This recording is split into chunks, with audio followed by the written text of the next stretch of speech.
పిండి నీటిలో అది శుభ్రంగా చింతపండుతో కడిగి శుభ్రం చేసి రాత్రి పడుకునే ముందు ఆ కుండ నీటిలో కానీ గిన్నె నీటిలో కానీ దీన్ని పడేయండి.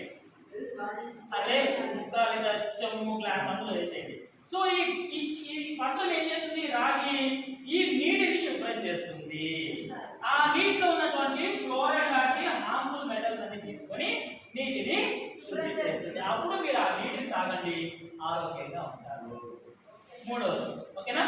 నాలుగవ మంచి ఇంపార్టెంట్ ఇది. జనరల్ గా నొప్పులు లేని వాళ్ళు ఎవరు ఉన్నారా? అందరికీ నొప్పులు, నాకు నొప్పులు. ఎందుకంటే నేను కూడా మనిషినేగా, నేను కూడా ఇలాగే తింటున్నాను తాగుతున్నాను, నాకు నొప్పులు. అయితే ఇప్పుడు నొప్పులు తగ్గాలి అంటే మంచి నీరు తాగాలి. ఏది తాగాలి? మంచి నీరు. అయితే ఇక్కడ నొప్పులు రావడం